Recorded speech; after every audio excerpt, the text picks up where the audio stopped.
Hello everyone. In this video, I want to talk about the various Power BI versions that are available.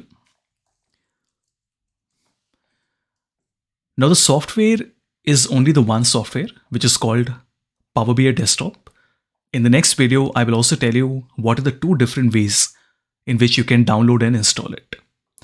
Please keep in mind, Power BI is not available on the Mac, so you need to have a Windows laptop with you. Now, if you do have a Mac, the alternative is to use a tool called Parallels, and I'll just show you how that looks. So we have Parallels, which is available for the Mac, which allows you to install Windows on your computer and then be able to install Power BI on it. Now, this is not a straightforward approach, but unfortunately, this is the only option that we have. So in addition to Power BI Desktop, which is the on-premise version, which is the software that you download and install, we also have Power BI Service, which is the cloud version of Power BI. Is it the same as Power BI Desktop? Not really.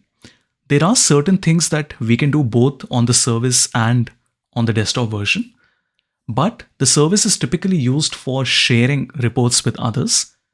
And if you want to create and author the reports, it is better that you use Power BI Desktop for it. Of course, we'll be doing this in much more detail as we proceed with the course. We also have something called paginated reports. I will not go through this in detail since it's not really a part of the course.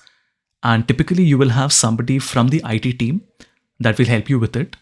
I have shared the link here, so if you're interested, you can go and have a look. Power BI also has a mobile version, which allows you to create a Power BI report via desktop, but users will be able to interact with it and consume it on the go on their mobile version. Now, why am I talking about pricing if Power BI is free of cost? So here's the thing. Power BI Desktop is completely free of cost. It's free to download, free to install, free to use. Visuals, calculations, modeling, everything works. To sign in, you can use either a student email ID or a corporate email ID. Again, something I'll be discussing in detail later. But there are a few additional features that you get depending on the three versions that are available to you. So we have Power BI Pro, which is a monthly subscription. Then we have what we call the PPU user, which is premium per user, which is $27.50. Then we have per capacity, which is typically for an enterprise client. At this stage, I would expect all of you not to worry too much about the pricing, since all of us are going to work on the free version. And as I mentioned, everything that we need is available on the free version. There are no limitations in the sense that all the features are opened up.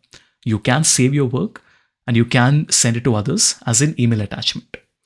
What are the most subtle differences between the different versions? We will cover further down the course.